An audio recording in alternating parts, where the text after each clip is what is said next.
You're listening to Pack Dynamics, a Fandom on the Rocks podcast. Hello, welcome back to Pack Dynamics, a Teen Wolf podcast. I am Emily. And I'm Alison.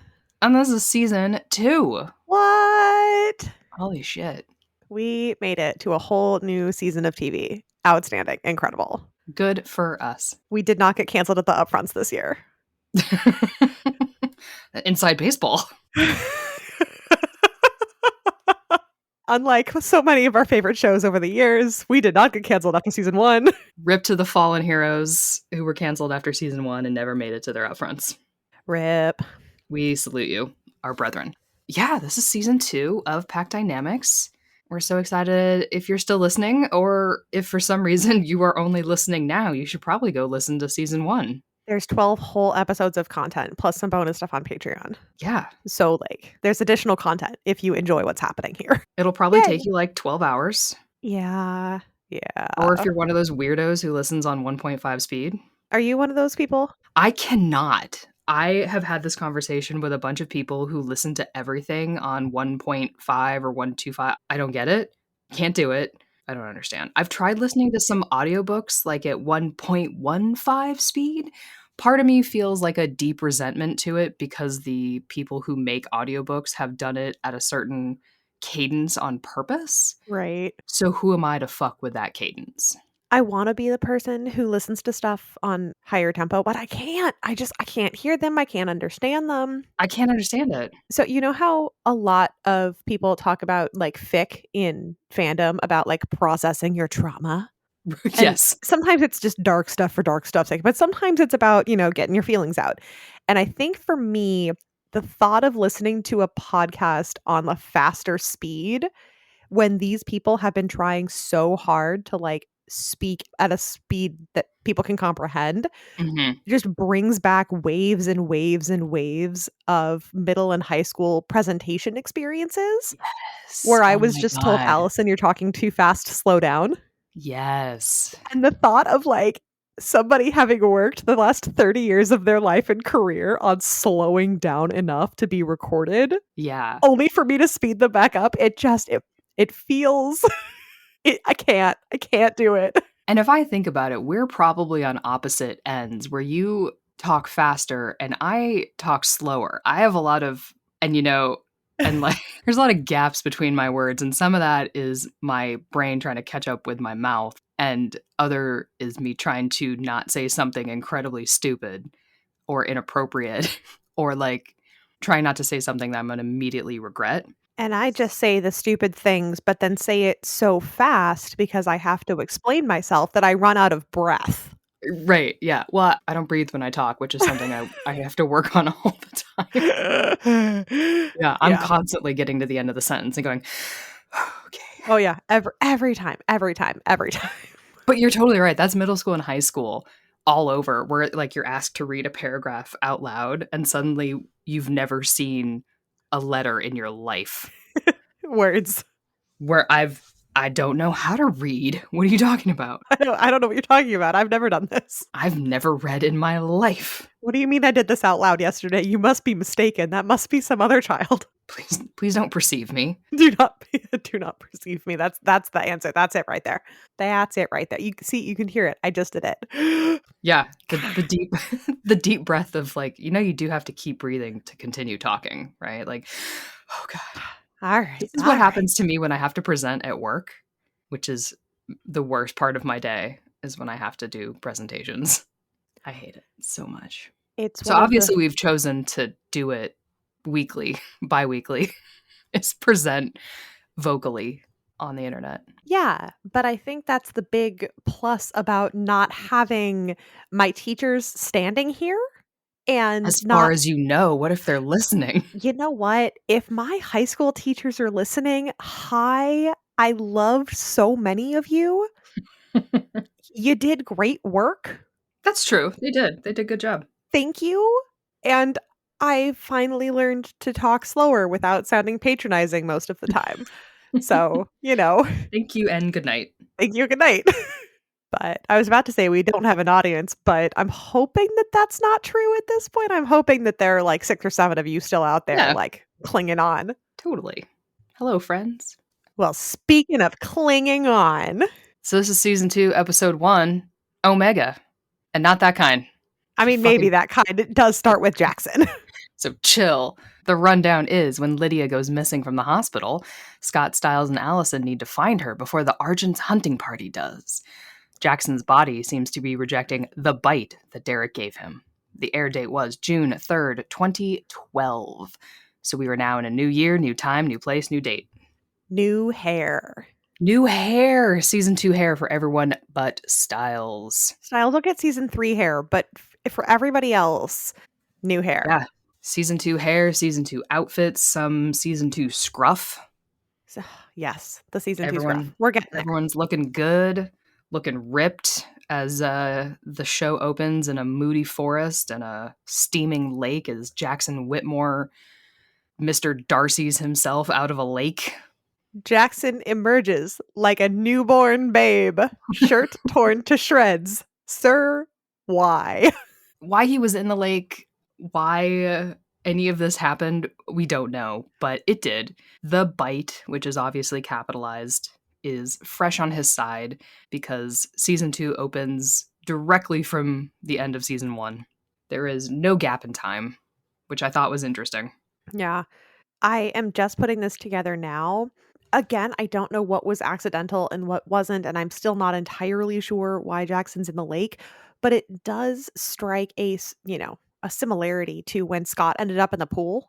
Mm-hmm. Maybe Like, the not bite itches and they have to go into water. drives you into a fever. Omega, really hot. What? There's a thing that Omegas do when they get really hot. No. No, absolutely not. She's gonna get the spray bottle here in a second. Sorry, Yeah. guys. It's too early. It's too early for this. The first 5 minutes of episode 1, we can't. I mean, we can, but we're not gonna. Yeah. But up next, we get a very silly werewolf running through the forest. I hate this so much. Of all of the actions that the human body, he's not transformed. You know, like when you're a little kid and you're playing with your friends and you're like, I'm a dog, I'm a wolf, and you get down on your hands and you're like, watch me run. Like, that's what he's doing. That's what he's doing. Yeah. He's playing wolf with his buddies and like he looks like an idiot and I hate it. Why can't he just run through the woods? He's galloping on his hands and feet. It does look very silly, but then we get, Scott reaches the thing and oh my gosh, it's Scott looking all grown up and he looks so much older. He does. He looks so much older. He gained 800 years between yesterday and today. Despite, 6 hours of time. Yeah. He's got a fresh haircut, a sharper jawline. Sharper jaw, like the whole thing. But he's looking swell, looking happy, and we get a flashback of what happened perhaps earlier that day. I think so. I think earlier that day. I think it might have been earlier that day. Because they make it seem like, oh yeah, over the summer. Right. Like, it's not. This has been happening for some time, but like because it's just less than a day between 1:12 and 2:1. Mm-hmm. I think it was literally earlier that day. Yeah, the title card is 6 hours ago.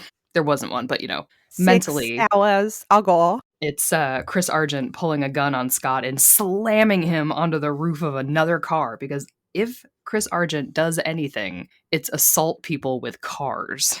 He really does. What did Scott do in the last 6 hours? I don't know. To make Chris this angry? He was so mad. He was so mad. And I'm trying to figure out, I'm sitting here like thinking about trying to rationalize Chris's actions. Like, okay, is he mad his sister's dead? No, that wasn't Scott. Is he mad that Peter's dead? No, that wasn't Scott. Is he mad about Gerard showing up? Yeah, maybe, but that wasn't Scott. Like, there's a lot of reasons that Chris can be mad, but none of them have to do with Scott McCall. Scott McCall is innocent. Leave him alone. It's just like a generalized stay away from my daughter. Yeah.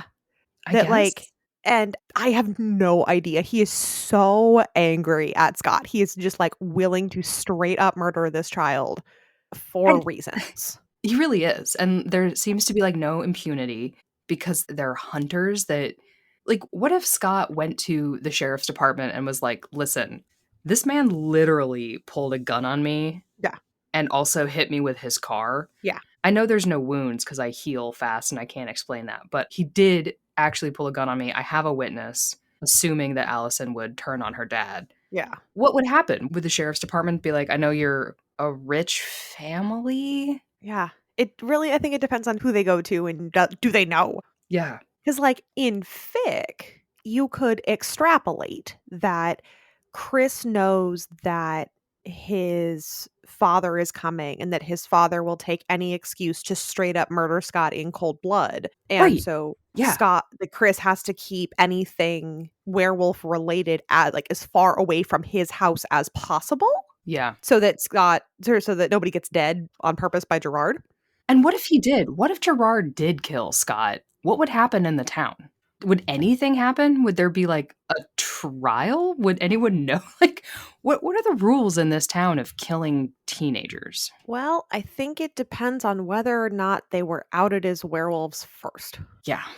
And not to, shush you off the subject, but we'll wait until season 6 Mm. before we can talk about this. Okay, season 6, that's like I'm very days sorry, from my dude. now. I'm sorry, my dude. Hey, Emily, talk to me about hydration.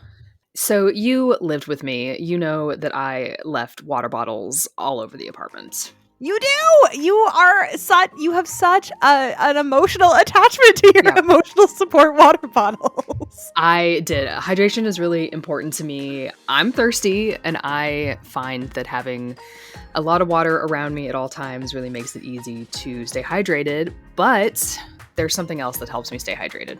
Well, the thing that I really struggle with is I really struggle to stay hydrated. So lately I've been doing a lot of those like treadmill struts, but as I'm like strutting in the gym and like awkwardly sweating in front of all these people, like I drink so much water trying to stay hydrated. And I'm from the desert and hydration is super important to me because I was a chronically underhydrated kid because that was my own fault because drinking water wasn't fun. And so anything I could do and can do still to make hydrating more fun and appealing and delicious is something that I want to do. Unfortunately for me, lots of these types of like water flavors have tons of sugar, which does mean, luckily for me, Liquid IV, the #1 powdered hydration brand in America, is now actually available in sugar-free. So one stick of Liquid IV in 16 ounces of water hydrates you 2 times faster and more efficiently than water alone. Yeah, and the sugar-free version, which is made from a proprietary amino acid allulose blend for that sweet taste without the calories or the raised blood glucose levels that you can get from sugar, comes in these 3 new, really exciting flavors. There is a white peach, which is really robust and satisfying. It's kind of like those peach gummy candies that we all loved as kids. There's a green grape, which is tart and crisp and really yummy. And then a lemon lime, which is super zesty and refreshing and really awesome for the summer. So I actually have a box of frozen green grapes in my freezer right now. And if I could get my water to taste like that while being super hydrating, that seems like an absolute dream. Totally. Plus, there's a bonus to using Liquid IV in that they believe that equitable access to clean and abundant water is the foundation of a healthier world. Liquid IV partners with leading organizations to fund and foster innovative solutions that help communities protect both their water and their futures. And to date, Liquid IV has donated over 39 million servings in 50 plus countries around the world.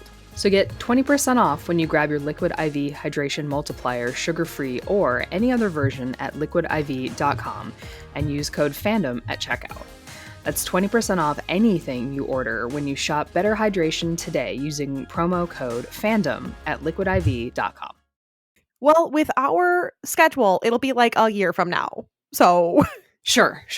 I'm just saying, in the context of season 2, Gerard rolls into town, and we'll get there. But he's like, hello, Christopher. And you're like, isn't that your son? Isn't that your son? Like, and he's like, hello, Gerard. Like, isn't that your dad? Yeah. Am I supposed to call my dad Gerard? I mean, I call my mother by her name when I'm trying to get her attention somewhere and she's not listening to me. Same. Right? Like, I use her government name when I need her to turn around. Hey. Right. Like, hey, ma. No, nothing. And then like, legal name. At a funeral, I would not be like, hello, you know? Hello, government mother. Hello, government mother. Names have been redacted for the safety of all those involved. Anyway, not important to the moment in time. But yeah. If he'd gone to, like, Victoria Mhm. and said Victoria, and then she would have said Gerard, Not his government son. but not his government son. Like, I don't understand.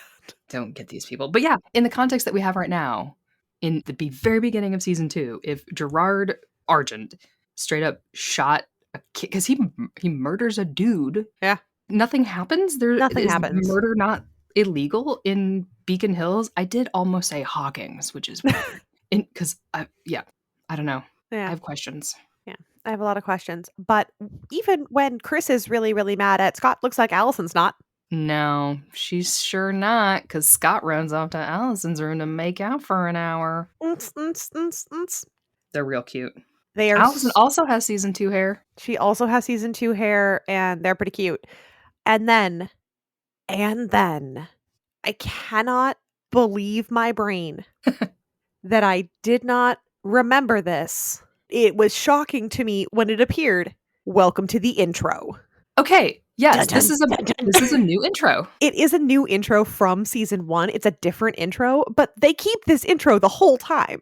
Yes, they keep this music the whole time. Yes, this is what I would consider the official Teen Wolf credit sequence. Yeah, this is the official credit sequence. I think they change it in like either season 5 or season 6. It gets a little like messier, but this is the thing that they will keep for many seasons. Yeah, because in season 1 I was kind of ignoring it, and then when it hit, and I watch it on shout out Hulu. Stop with so many fucking commercials, please. Thank you. When this hit, I was like, wait a minute. These are the credits. Yeah. There's Derek with the flower. Got it. Yep. Yeah. Those are the credits. Dun, dun, dun, dun. Yep. Mm-hmm. And I cannot believe that I just didn't notice that the credits weren't in the first season. Right. Yeah. I think my brain just put them there. They just dropped them in season 2, and I was like, oh my God, there it is. Hello. Yeah. Also, we're just going to put our little hats on for a minute. We're just going to buckle our little headgear on because my shipping goggles are a little tight on my head. Okay, just a sidebar real fast. We have to make shipping goggles merch, right? Oh my God, yes, please. Okay. Because I need a shirt with, I've got my shipping goggles on. I need it. Yeah. Okay, great. I need it. Okay, thank you. Thank you. Thank you so much. So the shipping goggles are on, and in the intro, in order, you get Scott, Allison, Stiles, Derek, Lydia, Jackson. The couples. Huh. Mm-hmm. How about that? Yeah, the couples. Now, I'm definitely not saying that that credits are often determined by actors and how much money you're getting and what your agent can do and whatever. I'm not saying any of that. I'm just saying that they put the couples together. They put the couples together. I don't know. They put the couples together. That's all I'm saying. A question. That's what happened. That's just what happened. There you go. I don't know that we had to explain that to people. But there they are. Yeah, obviously. If you're new to this podcast for some reason, season 2, this is what we're like. Yeah. So sorry. I'm trying real hard to loosen my shipping goggles so that I can see more things. Right. We did this with Glee too. But I see ships everywhere. I see ships everywhere. Forever. At all times. Some things just are. Yeah. Like, I don't know what to tell people. And that's okay. And it's fine. Dun, dun, dun, dun. Speaking of ships, in the night, we got Stiles and Lydia. Aww. Because we are right back to the end of season 1, where Lydia is still in the hospital. We're not quite sure how much time has passed because Mama McCall says that Stiles has been sleeping in the hospital hallway all weekend. So she's awake. She's awake now, which is very exciting because the last time we saw her, she was comatose. Yes. Comatose. Yes. Sometimes I try to be funny like a beatboxer, and then I actually get stuck on a letter. Well, I'm like, oh yeah, I'm nervous. There it is. There it is. So yeah. And she's such a sass master. Season 2 Lydia continues the theme of being an unbelievable sass master. And my notes here say, you don't still take bubble baths? Mm-hmm. My love, you don't still take bubble baths? You should. Well, not in that tub. No, not in that tub. Scary things happen in that tub. So Lydia goes to take a shower. She's got the big wound on her side, but doesn't seem to have stitches. No. Very interesting. Just an open gaping wound. Just an open gaping wound that she's allowed to like get wet questions. More or equally concerning is that in this hospital shower situation, black ink ooze stuff starts to seep up through the drain. And then she reaches into the inky water, which is not something I personally would have done. I would have jumped my ass out the tub. Correct. She stays in the water and then reaches in and like pulls black hair out of the tub, horror movie style. Yeah, horror movie style. She's like pulling clumps of wet hair out of the drain. Yeah, just big old clumps of wet hair. And then a burned hand reaches out and grabs her from the water. And then she screams. With this ominous echo. Hmm. Now, is this foreshadowing or is this just like a happy accident? I think this is a happy accident. Okay, because that scream echoes. Yeah, no, the scream echoes kind of all the way. And Lydia's about to go on a journey that I hope nobody ever has to go through. Hmm. And she has to participate in the supernatural of some kind. Now, I don't know if they knew where they were going with that because they don't like put a name to it until season 3. Mm-hmm. So she just kind of like starts doing stuff and it starts here. Yep. Which is, I mean, sometimes I take issue with shows where every single main character has like power. Like, this is why I always like Styles. Yeah. Because he doesn't. Like, spoiler alert for everyone, Styles, he's not supernatural. He's not a werewolf. He's not a creature. Excuse me, he announces himself as the abominable snowman. Ma'am. Ma'am. Yes, He is but a Yeti. he is a Yeti. You're right. He is. But you have to hide that because some things are not to be seen. But, you know, I start to lose interest in shows, and maybe this is just a me thing and no one else has problems with this, in serialized shows like Grey's Anatomy and things, where all of the stuff happens to the main characters and nobody else. Right. Like, why does all this shit happen? Like, there are other people in town that things could happen to. Like, really, every single doctor in this hospital dies or gets blown up or gets shot or has the worst thing ever happen to them. Like, Yeah. all of them? All just of right them. here. Just a very narrow right here. funnel. And I do understand that thematically and for the sake of the story, like, these are your characters and things have to happen to them. But when it's always them, then I feel like you start to lose the character relationships and it just becomes like a pig pileup of trauma. Right. So as I love that Lydia gets storylines that aren't just that she's sexy and pretty. Yep. But it is like, could she have a nice day? She'll have nice days later. She does have nice days later. Yeah. So I get conflicted because I love that she doesn't just end up the pretty girl on the side who only gets a couple lines an episode. Right. Right. But I always look for the characters too that don't get piled up on and actually get storylines that aren't just about getting beat down. Yeah. It's a conflict of interest. And I understand that about me. That's okay. Contain multitudes. Which is all to... I can think two things at the same time. It's I can fine. think two things. Which is all to say, yay, Lydia. Because she's yay, Lydia. For me, season 2 is very much a story about Lydia. Mm-hmm. Like, Scott is the protagonist. He is the teen wolf. But, like, season 2 is about Lydia. He's a teen wolf? What? The fuck have I been watching? What? Oh, what? Yeah.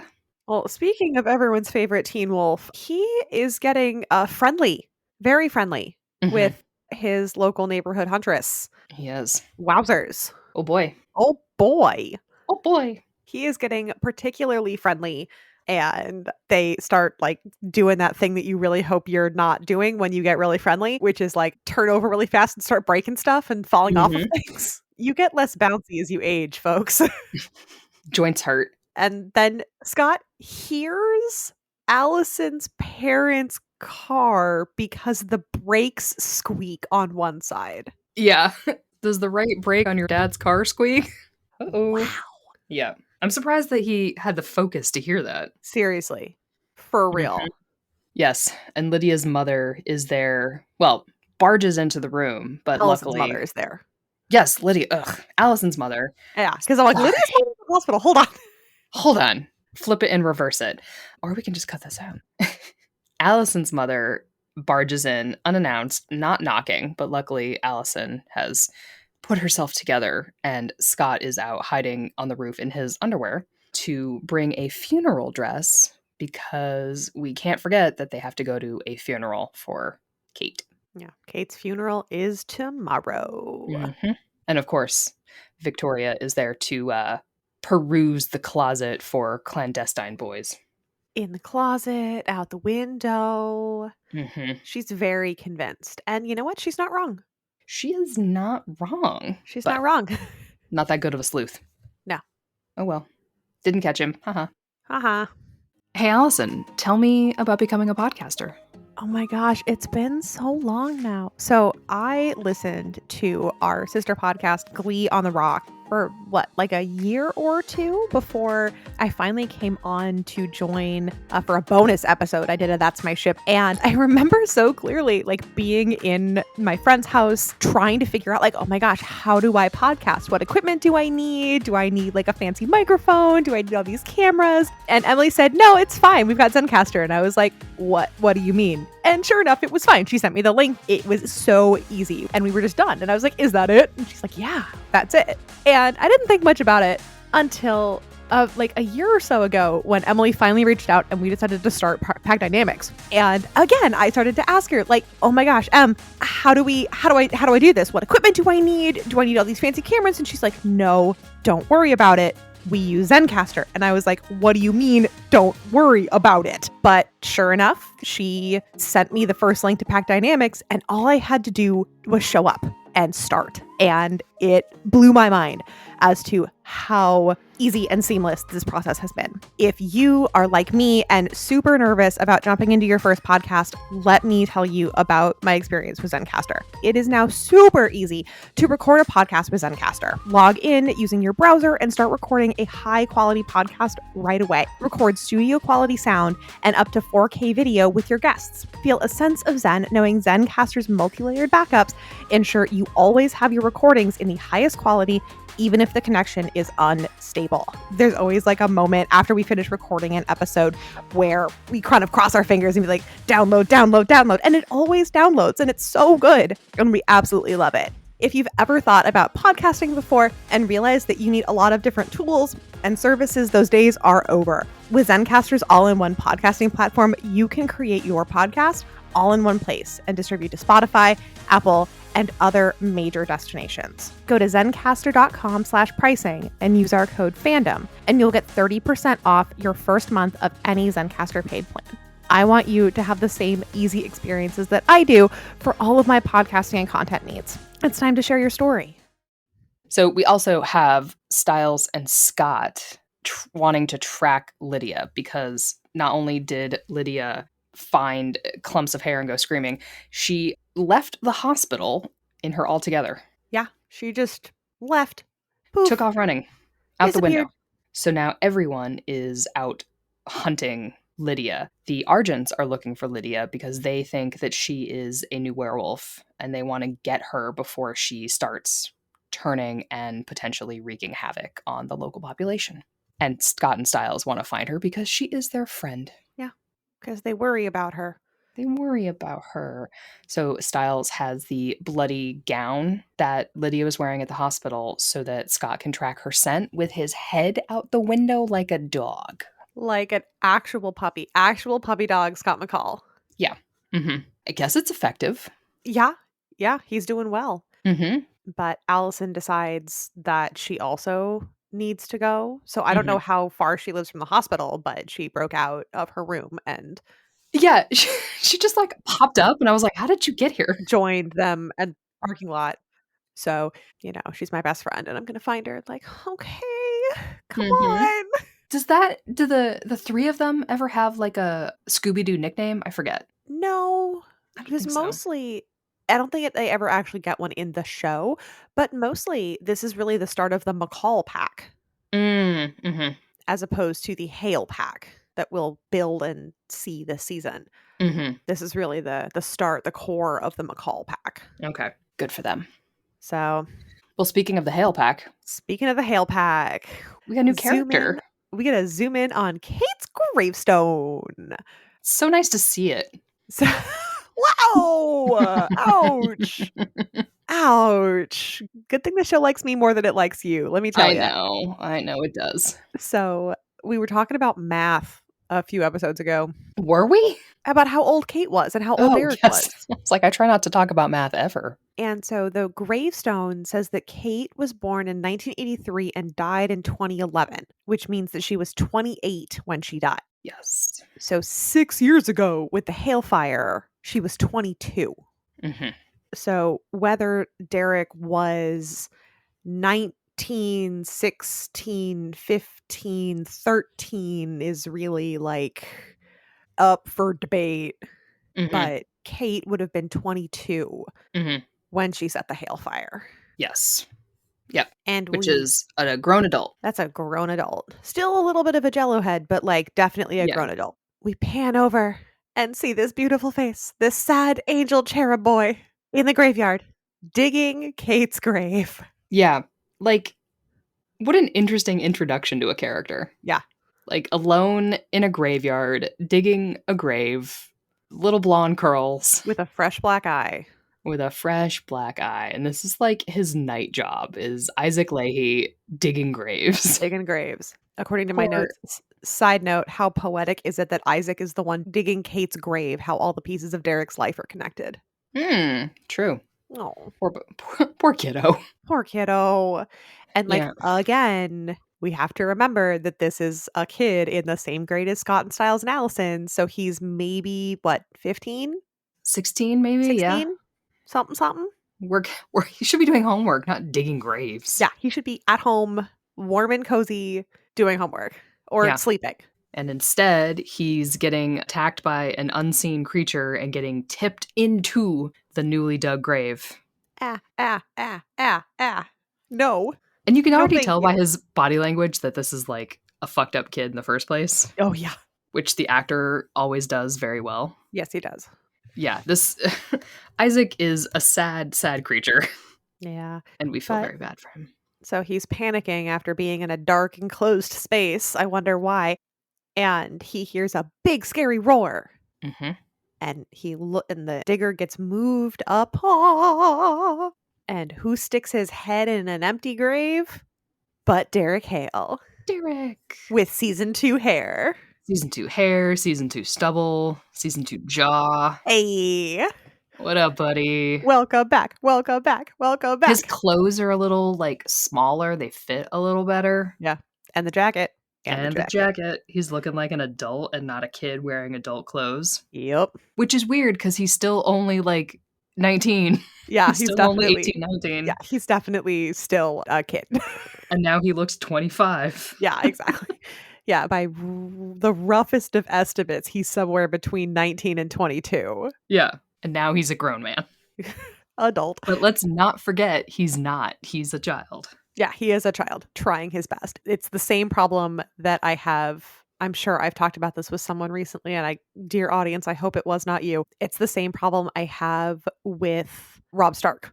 Oh, uh-huh, yeah. Because like you're watching the show or you're reading the book and you're like, what are you doing? Why are you betraying the phrase? Why are you doing this thing? Book Rob is like 14 years old. He's a baby. He's like 14, maybe 16. He is a literal child with a brain that is still liquid. Of course, he fell for a pretty girl. Of course, he didn't see the long term implications of his actions. He is a child. He does not yet have enough life experience to make that kind of a decision. Of Neither course does he Derek. knocks someone up. Neither does Derek. Nope. But this does remind me a bunch of wonderful fic, and we'll talk about kind of fandom interspersed through here. Mm-hmm. But every time I'm reading a fic and the Hale pack gets call names, Mm-hmm. Isaac is almost always like Gravedigger. Mm-hmm. And it makes me so happy to just see it. Yeah. It's great. When we get the rest of the Hale pack, we will talk about them. Their call signs. Yeah, we'll talk about their call signs. But Isaac is almost always Gravedigger, and it makes me just really happy to see it. I like it. Poor kid. Yeah. And, we'll see in another scene his family situation. Yeah. He has adults in his life, for better or for worse. Does he? Well, he has them in his life. They are not family. No, he's got a guardian. Yes. What a friend. What a guy. Yeah. So we can go back to Scott Stiles and Allison hunting, searching for their missing Lydia, and they track the scent back to the Hale house. And Allison thinks that Lydia might be looking for Derek, for an alpha, for this like instinct to look for a pack. Yeah. And they kind of talk again about this idea that werewolves are like literally stronger as a pack, As a pack, as a family. And while they're kind of having this conversation, Styles finds a tripwire near the house, and Scott ends up in a trap hanging upside down. Because Styles trips the tripwire. Yeah. Super cool. It feels like a thing that Styles would do. Yeah, it does. What's this? Should I touch it? Nope. Nope, nope, nope, nope. Ah. So Scott gets caught in the tripwired trap, and he gets caught by Daddy Argent. Christopher comes down, and Chris, after having a polite little funny conversation with Scott, cracking some jokes, threatens Scott with a hemocorporectomy? Yeah, cutting someone right through the waist. This is an amputation of someone at the waist. Christopher. One, I did think it was interesting. They were like driving, using werewolf scent to track someone. How did Chris Argent catch up to them so fast? How are they tracking Lydia? Maybe they're following Scott Stiles. They were just tracking the trackers. Yes. So once again, this is a grown-ass man threatening a teenager with a dissection. Yeah. As Scott so aptly puts it to Allison a little later, just another life-threatening conversation with your dad. Yeah. Mm-hmm. Yeah. He stayed chill though. That was nice. He did. He stayed real chill. So, good for him. But yeah, that was not cool, Christopher. What? Scott hasn't done shit to you. You need to just... Yeah. He has done nothing. He is an innocent boy. Yeah. Who just liked to smooch on your daughter. Mm-hmm. And she likes to smooch on him back. Ain't nothing wrong with that. There's nothing. So maybe he's a werewolf. Like, people have worse problems. It's cool. So Scott finally frees himself from the tripwire, and because he's got those claws. Do we know who set the trip? Was it the Argents, or was it just a Hale family? I imagine it was the Argents, because Allison knew how it worked. How to untrap it. Yeah. Trap, paddywhack? Yeah. That's not your house, Christopher. You can't just be setting up tripwires around someone else's house. Don't do it. People do not respect the Hale house. No, they do not. That's not your property. It's not like it's unclaimed property. There are Hale family members still. And do they think that the werewolves can't just like straight up escape as soon as it happens? Right. Like, that's private property, Derek said. Yeah, we learned that. We learned that earlier. This is private property. This is private property. You can't just be putting tripwires around someone else's property. I think that's illegal. I would laugh really hard if it was Derek. Derek did it. He's like, sorry, bro. I was trying to keep people out. Stop interrupting me. Leave my house alone. God. Leave my house alone. He's just trying to do homework in there because he never got his GED. Yeah. So we also have Isaac back speaking to the sheriff with his dad. I guess we can call him a dad. Government name. Government father, who actually owns the cemetery, and they are investigating the goings on at the cemetery because someone was rifling through the graves and took a body's liver, which is not good. Not good. Should not be. Usually, Isaac mentions that they've had, light grave robbing in the past. Usually people take jewelry, but this time they just took the fresh body's liver. Yeah, just took her liver. And the first time I saw this, I was like, are they saying they took Kate Argent's liver? But no, it was a different body. Oh, rip. It should have been. Right? Wouldn't that kind of been funny? Like, oh, Kate Argent just lost her liver. But no, it was a different body. Different body. I would be remiss if I didn't say that this is the scene where Isaac gets his name. Yes, this is the naming of Isaac Leahy. Yeah, and we learned that Isaac plays lacrosse with Scott and Stiles. And we've never seen him in the locker room before. Never once, but we sure will now. We sure will. And we see some interaction with his dad and the very uncomfortable way they stand with each other. Yeah, it's not good, and the sheriff picks up on it. Mm-hmm. We don't know where the black eye came from, but if you've seen the show before, you do. I do. Yeah, I got it playing lacrosse. Did you, Isaac? Did you? Weird. Or do we all know that your dad is an asshole? Oh, he's the friggin' worst. So, speaking of lacrosse practice, we finally get to school, and Jackson now has his own front row parking spot and a vanity license plate. Yes. and the official Hale Pack leather jacket. Sure does. Which Congratulations, Jackson. is interesting because later, which we'll get to in a minute, but later he's like, "I don't wanna be a part of your group." Like, "You're wearing the jacket, bro. You're wearing the jacket. Sir, Sorry. sir, I don't make the rules. If you're gonna wear the jacket, you're part of the club. I don't know what to tell you." Oh my god, can I take us all the way to a very different location? I mean, we get to do whatever we want. We're not hitching up the conspiracy pony, but Oh, that's another merch. You gotta write this down. so I was listening to Pod Meets World, which is the Boy Meets World recap podcast of a TV show that I adored in the 90s. Yes. And I was like listening and just like doing whatever. And they're listing off the guest cast for this episode. And out of someone's mouth came the name Ian Bowen. Mm. And I was like, are you telling me that Uncle Peter was in an episode of Boy Meets World and I didn't notice? And so I promptly stopped what I was doing and turned on my television and pulled up the correct episode of Boy Meets World. And sure enough, Our good man. a very young, hard to recognize Ian Bowen Mm. played like the main bully of the episode. And like I can see how grown up Ian Bowen got his face from this kid. I Mhm. can draw the lines, but I really have to like pay attention. Yeah. But do you know what he was wearing? Oh, no, a leather jacket. The official Hale Pack leather jacket. Oh, no. It's like I'm looking at this guy. I'm like, I bet you it's the guy in the leather jacket, huh? It's like, oh yeah, there he is. There he is. So even before Uncle Peter was a twinkle in the eyes of the people who wrote on the show, Ian Bowen was sporting the official Hale Pack leather jacket. Incredible. It was incredible. I was Kismet. flabbergasted. Yeah, Kismet. it was really hard to kind of see him, but I could like look away and I could hear him. Yeah, yeah. He sounded familiar enough to be like, oh, okay. He's threatening people like he usually does. Like, okay, yeah, that sounds right.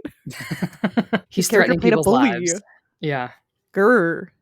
So incredible. I'm not saying that the Hale Pack leather jacket is canon, but you can't tell me it's not. I mean, fanon or canon, it's a little both here. It's a little, yeah. Good for him. Yeah, it was pretty great. I love it. That was a perfect aside. I'm into it. I'm so glad.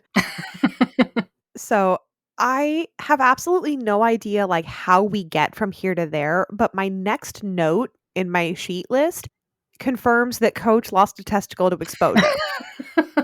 Oh, he's asking the lacrosse team to go out and find Lydia Yes. because it's going to be really cold. But Yes. I didn't write any of that down. All I have is Coach lost a testicle to exposure, which I guess is canon. Unless he's fucking with them, the coach is down a nut. Yeah. Fantastic. Canon is confirmed. Canon is confirmed. Coach lost a testicle to exposure, so he's trying to wrangle the lacrosse guys into searching for Lydia. A search And party. from what I understand, Jackson is not particularly concerned. He is not. He is douchier than ever. He's mean to a homeless guy that we have also never seen before, but we'll see again if the team signs up and find the missing girl who is Lydia. I don't know why they just don't call her Lydia. They get an automatic A. But Jackson says that he thinks people should be afraid of Lydia, not the other way around. So he's being real shitty. It sounds to me like he believes that she got bit by the alpha, which was Peter, and that she's a werewolf now. Yes, and because he has received the bite, we don't really know what's going on with him yet. We're about to. Yeah. But his attitude of late is worse. Yeah, it's not good. He's not good. He's not doing great. It is interesting that we open the episode with him, but we don't see him now until like half an hour in. Yeah. But yeah, he's a bit he's not great in this episode, but he is about to get real scared because they are taking a pop quiz in Mr. Harris's class, who's being a grade A asshole yet again. But he is joining the Chris Argent gym of learning to intimidate and physically threaten young boys. Again, couldn't Styles just go to the principal and be like, this teacher is actively threatening me and I have a classroom physical violence. I have a classroom of witnesses. I can't be in this class with him. Physical violence. Yeah. Like, no, absolutely not. In fact, I would like to see his teaching credentials. I don't think he's a real teacher. I think he's a jerk face and should be promptly fired. Yeah. Didn't we just clear up last season that he was an accomplice to arson? Didn't we just clear Yes, this up? he is. How is he still allowed in a classroom of children? Well, because this is 3 days later, so maybe it hasn't been prosecuted. I don't know, but canonically, he is He an is accomplice to arson, which resulted in murder. resulting in murder. He should be at the very least, not allowed in a classroom. Like, let's be honest No. here. But yeah, so Jackson is trying to take his pop quiz, but is having a pretty significant nosebleed of black ink. It's getting all over his test, and it's very uncomfortable. It's the same kind of black ink that Lydia saw in the tub. Ooh, Ooh. spooky. So Jackson runs off to the bathroom and bleeds so much black ink that he tries to cover up with paper towel or like toilet paper, that if he could like flush once or twice, because he was going to clog the shit out of that toilet. And that was really bothering me. I have the same note. He's gonna clog that toilet. That was really bothering me as someone who like we have to take care of the house. Yeah. You can't Can't do clog your that. toilet, my dude. No, don't do that. So Derek, who what did he like smell the ink? How did he know to show up at the bathroom in the high I school to don't know. come? Anyway, he hauls Jackson out of there, who miraculously has an ink-free face. That What? bothered the shit out of me. I wanted to see like black ink smeared across his face, but no, it was clean as a whistle. But Derek knows that, well, he says, if something's wrong, I need to know. And this is when Jackson's like, he doesn't think he's part of Derek's pack just because he got the bite and he has his own agenda. And I'm like, my dude, Derek thinks you're family now. Yeah. What am I? Your little pet? No, you're your brother now. That's how We're Derek brothers works. now, Like, Jackson. I mean, that's kind of how it works in Derek's little sad orphan brain. It's like your brother now. And in fact, if he had his way, Scott would be brother now too. Yeah. And I think deep down, or not even deep down, shallowly down, Shallowly he's down. he's sad that Scott isn't brother. Yeah. And we all know that what Jackson actually wants and needs is a family. Oh yeah. And like, come on now. Come on. I mean, you're a shithead, but Derek wants pack, and he's terrible at it, which is proven because Jackson starts leaking more black ink from his ears, and what Derek does is slowly back away. Your body is fighting the bite, and Derek stress moonwalks away. Yeah. He's just like, oh, I don't know what to do. He just walks away. Just like fades into shadow, like He does. He's just like, bye-bye. "Brrr." And I was like, no, Derek, this is the time to be the leader. If you're going to be the fucking alpha, you need to get up there and like help. Yeah, but as we discussed, he is a silly child and does not know what he is doing. He does not. And I feel like the first time I watched this, I was thinking like, what a fucking idiot. And now I'm like, this poor man doesn't know what to do. Yeah. And I was feeling real bad for him. Well, we're feeling real bad for them, but I don't feel bad at all for this next guy. Allison is overhearing people talking shit about Kate and her at her locker. And there's like a kind of cute guy like flirting with her in her locker looking with his camera. There's a flirty camera guy over Flirty there. camera guy. He is a person. He Yep. will show up later. Mm-hmm. I don't care for this behavior at all. Nope. Don't Thank like you so it. much. You know whose behavior I do really like? Scott? Scott McCall, because he grabs Allison and pulls her into a classroom because he's listening to her heartbeat and he knows that she's hurting. Yeah, that was nice. Is it a little creepy? Yes, we've discussed this before. At 30, in my mid 30s, I understand that like I was listening to your heartbeat is a little creepy, Yes. but like in Mhm. this scenario, in this context, it was real cute. This is true. Yes, you are correct here. There are boundaries. Sometimes he oversteps. Just discuss your boundaries with people. Yeah. And one of the things I really appreciate about Scott, and maybe this is because he's been raised by a nurse, but he has got a really good grasp on the complicated nature of grief. Correct. Like, he acknowledges, like, because Allison's like, I don't know how I should be feeling. It's like, she was a monster. It's like, yeah, but you still loved her. Mm-hmm. And like, there, you can mourn for that part of her. Yep. And you can mourn for you. This is so true. He has such a good grasp on how complicated grief can be. Mm-hmm. And I really appreciate that about Scott. Yep. Y'all. This is the Scott stuff that I'm like, hell yeah. Yeah, exactly.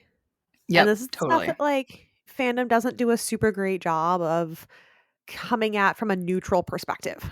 Mhm, And I totally understand it. There's a ton of hate that came from just, like, nonsense places mhm, towards Scott, and so the people who are on the other side of that train of thought are like, "No, he's amazing," and they'll, like, throw better stuff at you, and so it's either very, mhm, very strong one way or the other, and so it's really refreshing being able to just watch the source material and kind of feel mhm, this is a thing that I think about him that's really cool, this is a thing that I think about him that's, like, less cool, right. and being able to kind of see it without any of the bits and pieces. Mhm, yeah, totally. But in this moment, boy has got a real good grasp on grief, and he's worried for his girl, and he should be because she's about to have a bad time. She's about to have a real bad time.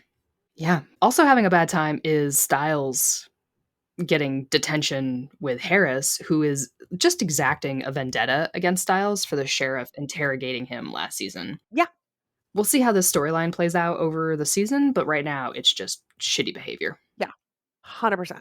Just straight shitty. Also having more bad times is we have a funeral to go to. Deep sigh.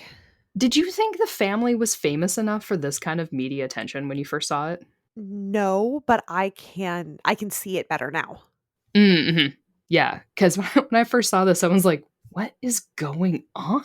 Well, because remember, in the season finale of season 1, there was, like, a big press release on the death of Kate Argent and Mhm. the Hale House fire finally being closed, and so I imagine that they're all there kind of for follow-up. Right. Yep. So Yeah, it was just like, a little surprising to be like, "So, what, TMZ is here? What the fuck is going on?" welcome to TMZ. Yeah. Yeah, the absolute mobbing at the Argent funeral, it's obscene. Mhm. Totally. And, like, it's always really interesting to watch Victoria, particularly in season 2, because she definitely makes some choices in season 2 that show us different and less cute sides of her personality. Mhm. But just like with Kate, as cruel as she can be, she loves Allison and is trying to protect her from this Mhm. because she also understands that Kate did put the family in kind of a sticky wicket and Yeah. that Allison loves her and she's gone and she's trying to deal with it. Like Victoria's trying her best to be supportive for her daughter, regardless of choices that she may or may not make later in the show. Yeah, she's working at it Yeah, she's working at it. slowly. Yeah, but the camera guy that we saw at the lockers earlier decides to jump the barricade and start taking pictures like everybody else, except that Mhm. pictures are super up close and personal of a pretty young brunette whose face he seems awfully fond of. Not good, buddy. And Why are you in doing this? don't do that. However, we get a savior. Some grumpy old guy shows up and takes the camera, and I love how the camera guy just does not fight back at all. At all. No, it was just He's like, just like, "Huh?" It's like, "No, dude, fight back." Yeah. Mhm. Takes the memory card and just snaps it in half. I mean, at least he doesn't break the expensive camera. True story. And the note I have here is, "The first and last decisions he makes, I agree with. Lol." You're not wrong. Yeah. And then his slow motion angry walk with, like, the music. Mhm. It's like, "What are you Yep. doing?" Fucking crazy. He's gonna be a Christopher, badass, like, "Alright." Yeah, Christopher, Gerard. He Gerard. he calls his father Gerard. "Dad, "Son. if you could only love me, father." Father, no. My government father."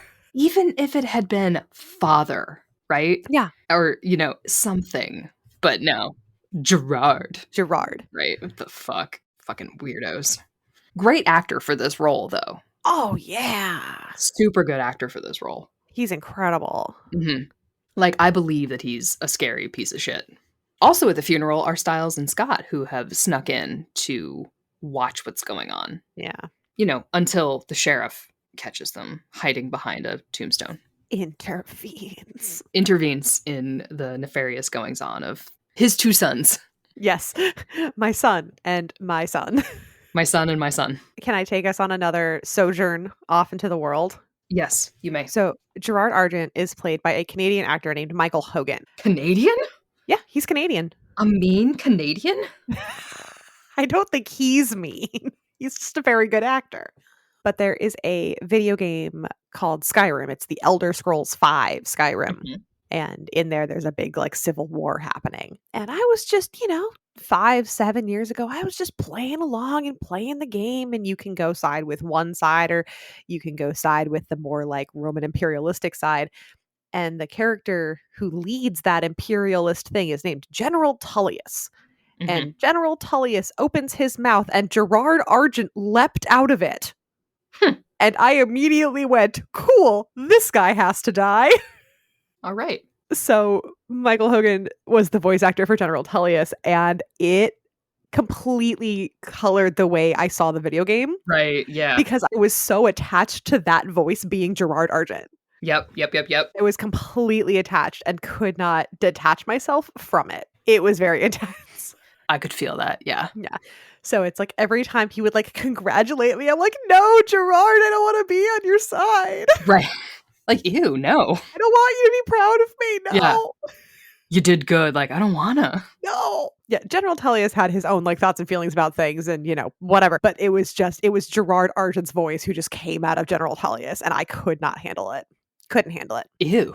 Well, speaking of other things I also could not handle. The sheriff gets a call and sounds to Scott and Stiles like Lydia wrecked an ambulance because there's Yes. blood everywhere. Wow, I would not be able to handle that at all. What, blood everywhere? Everywhere. Just a whole ambulance full of blood. Mm-hmm.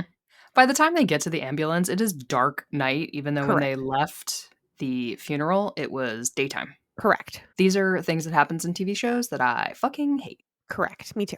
Just be correct. Just no. Where is your script supervisor? Just be right, guys. Just be right. It said exterior, daytime, funeral. Why does it say exterior, nighttime? Like, what happened in the script? That it is now night. What missing? What? Anyway, so it's now nighttime, fucking apparently. And Scott goes running off into the woods Ah, yes. and crashes into the homeless guy that we only briefly saw when Jackson was being a dick to him at the school parking lot. Except he's a werewolf. He is a werewolf, and this is the catch up to the what was a flash forward at the beginning of the episode when Scott was running. Yeah. No. Yeah, there was like a little flash of it. Yeah. Didn't he like get to the rock and something and then had the flashback about Allison? Mm, Was that a flash forward? I don't know. I watched this a week ago. I watched it 2 weeks ago and I don't remember. I Oh don't no, think it was a flash forward. wasn't it? Mm-mm. I don't I know. don't When think they so. change the days and the nights and they Yeah. don't line up, They don't line up. For all I know, it might be. I don't know. we can just get rid of this and pretend like we know what we're talking about. Or we can make ourselves vulnerable and empathetic to our audience and know that we are also not perfect. Not perfect. Regardless, he crashes into the homeless guy who actually is another werewolf. And that other werewolf gets caught in another snare because now these woods are full of snares, Rip. which they had not been before. They had not been before. My personal favorite in Scott's excellent track of being the funniest person in this episode, he finds this like rogue werewolf and goes, "You're not Lydia." And he goes, "Well spotted, Spot. Good job." He is not Correct. Lydia. This is true. Yeah, you're right. He's not. And somehow, again, Derek shows up out of nowhere and drags Scott away from the situation, just as Chris and Gerard show up to begin torturing the new guy. Yeah, Chris zaps him back to humanity. Like what a guy. Mm-hmm. Ugh. Yeah. Because if we thought Chris Argent was an asshole, turns out Gerard Argent is worse. Gerard is worse. He's the worst. He is the actual worst. Well, Kate was the worst, and now Gerard is the worstest. He's the more worst. The more worst, the Worcestershire of this family. He has arrived to help them look for the Alpha, but what they have caught instead is an Omega, a lone wolf, sans pack, which is apparently the saddest thing you can be, is a lone wolf without a pack. And Gerard has a fucking sword with him. I really appreciate a guy who just carries around a broadsword. Mm-hmm. just, Yeah. like, hanging out. Sir, Just in his carry-on, I guess? I guess. Mhm. Yeah. And then performs the what is it, the hemocorporectomy Yep. And just slices the omega in half. for reasons. Just because I guess that's how we kill people who don't need to be killed. Yeah, Because the Argents, some of them, just kill werewolves for giggles, for funsies. for funsies. Before we close out the episode, we have some good news. Good news, everyone. Lydia has gotten herself found. Yes. As everyone's crowded around the ambulance and they're all just trying to process the scene, we see Lydia come out of the forest and call for and receive help. She is back to her right mind. She is getting herself some help, and Styles is completely ensorcelled. That poor guy. That poor guy. He is completely ensorcelled by this very nice girl. Mhm. Yeah. Yep. Yeah. Yeah, he, literally well, she comes out of the woods and she's like, "Can anyone get me a coat?" Is anyone And gonna get me a coat? Styles tries to get the sheriff's coat, and he just, like, falls flat on his face. Yeah. Just badunk. Obviously, the sheriff is a little more together because he's a grown adult Yeah. and takes care of the And situation. and takes care of the situation. Yeah, poor Lydia. So, we saved one and we lost one. And then Gerard gets to make his sort of like magnum opus. He gets to just sort of make his thesis statement to the 5-paragraph essay that is season 2. Mm. What is it? Chris is like, "We have a code." And Gerard says, "Not when they murder my daughter. No code, not anymore." Yeah, no code, not anymore. It's like, okay, sir. I did like Derek, like, forcing Scott to look and being Yeah, like, "This is why we need each other. We have to fight together." Because Scott's been very, "I don't need you. I can do this on my own for plot reasons." And yeah. Derek's like, "But look at what man hath wrought." Yeah, look at what they do. Not to bounce back to Game of Thrones, but it's very much the sort of the reason why Ned Ned brought the kids to the executions. Mhm. It's like Yep. if you're going to be in charge of this, then you have to do it and Yes. you need to see the reality of it. Yeah, and it's didn't oh, who else? I wanna say Catelyn Stark did something that was like, "Look what they did." Shit, it's been a while now. Yeah, that I don't know. But yeah, there's I feel like there was a couple other instances where the Starks were like, "Look what they've done." Like, Right. you have to see what these people are like. Yeah. You have to see it with your own eyes. Mhm. This is what they do. Yeah. This is what they are. This is who they can't pretend not to be.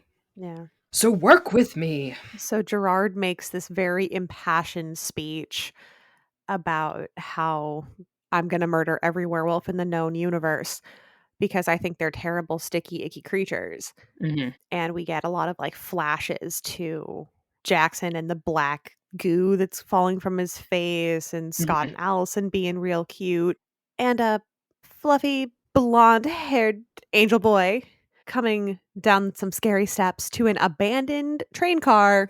Ah, the train car. A train car looking for Derek. Yep. New pack? New pack. Pack of 1?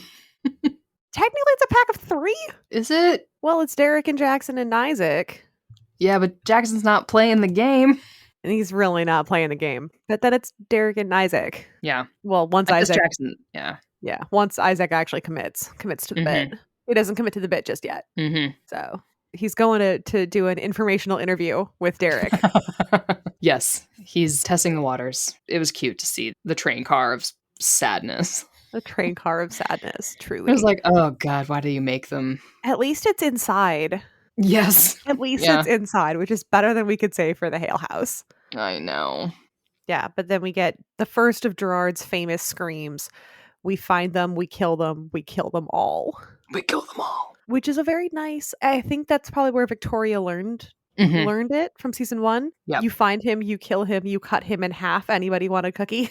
I know. Anyone want a cookie? They gotta stop, like, making these huge proclamations. They really do. It's just weird. Yeah, well, you know. Guys are weird. So, the first episode of season 2, what are your thoughts? I liked it. It's good. I'm a little confused conflicted about there not being any time jump between season 1 and season 2. Like, that's pretty common with TV shows, of there being some, like, time that you skip so you can kinda, like, progress the story, but I guess I get it from where they left it off. So, I was kinda thinking, like, okay, if they had done a time jump, where would it have gone to? Yeah. What would we have skipped? Would Lydia just be okay? And what would we have done? Would Yeah. we be meeting Isaac, but Jackson would be already kind of fucked up and just kind of skip some of that middle, I don't know, like Kate's in the ground. Because we have a lot of new characters to introduce, and we have a lot Yeah. of, like, dynamics that have shifted, and we have a lot of, like, things to get developed. I don't know. For me, I think it goes like this because they're trying to cover a school year. Mhm. And because there's a pretty clear summer-ish difference between the end of season 2 and the start of 3A. Okay. Yeah. So yeah, So, it's just an interesting, like, it's fine the way it is, yeah, right? It's not a problem. It could have been an interesting difference, I think. true story. But, I'm not angry at this show the way I am with Glee, so it's like, "No, it's fine. That's fine. That's fine, we're cool."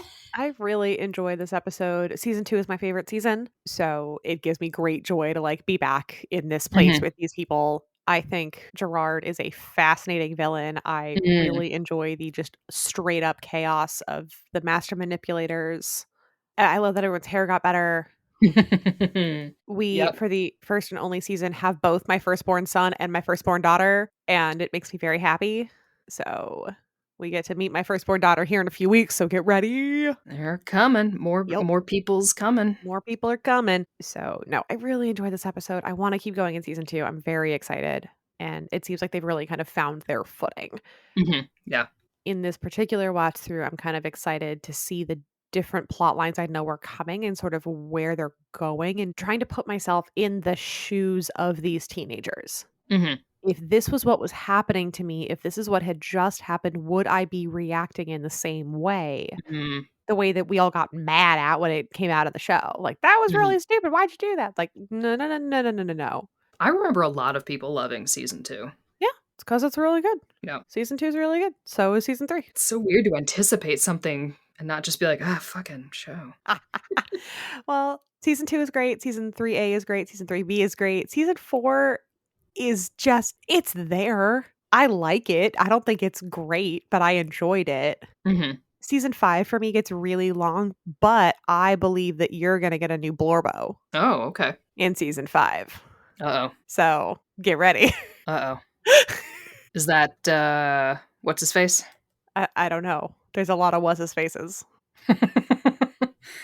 Is it a what's his face or what's her face? It's a what's his face. Is it, the guy at the I don't know their names. Alright, so for all of you listening who do know who I'm talking about, go ahead and drop that in the comments so that Emily can learn what his is before Shit. we get to season 5. Okay. Is it Parrish? Jordan Parrish? No. Oh, okay. Although, I don't know. I like Parrish. I think you're gonna like Parrish, but I don't think he's gonna become your new Blorbo. Okay. Yeah, I can see this character becoming a maybe like a junior Blorbo, like an internship Blorbo. Surely we could have come up with a better word than Blorbo. No, because as language evolves, you need to know what you're talking about and be clear and concise. And when I say Blorbo, you know exactly what I'm talking about, You're right, I do. as does the Mhm. audience. So, Mhm. language is to be clear and concise. This is correct. Well, I am neither clear nor concise in any aspect of my life. And so this is the part of our program where I attempt to do a service to gift makers around the internet and remind you if you are looking for a particular character scene or something that this might be the episode. So this is the episode you're looking for. If you are looking for Jackson emerging from the lake, Chris in the flashback where he tries to kill or threaten Scott, if you're looking for any shots of Allison and Scott getting real, real friendly, Lydia's hallucination in the bathtub, Styles sleeping awkwardly in hospital chairs, Styles in his awkward fight with the vending machine, adorable forest based content of Styles, Scott, and Allison, the little baby McCall pack, and Allison's purple hat. Mhm. The intro of Isaac in any kind of scenario, Derek in the grave, Coach losing a testicle to exposure, Jackson in the official hail leather jacket, a lot of scenes with Jackson and the bloody nose, Derek's stress moonwalking away from Jackson, the creepy photo guy whose name is Matt. If you're looking for content of the creepy photo guy, there's some great stuff here, as are of Gerard. And Gerard in particular, his scenes with the sword and the first of his screams, the we kill them all. Mhm. This is also, if you want a parallel to Derek and Scott in the forest, with Derek restraining Scott from hunters, this is a good scene here. So if you're planning to make gifts and you're really excited about anything from that we've talked about today, this is the episode you're looking for. Yay! Cool. Well done. We did it. We did it. Thank you for being here. We love you. We do. If you want to find us on the internet, you can find us at Fandom on the Rocks. Actually, I'm pretty sure our Twitter account is like Fandom OTR, but like Twitter. So, meh. X? Mm. Question mark? Question mark.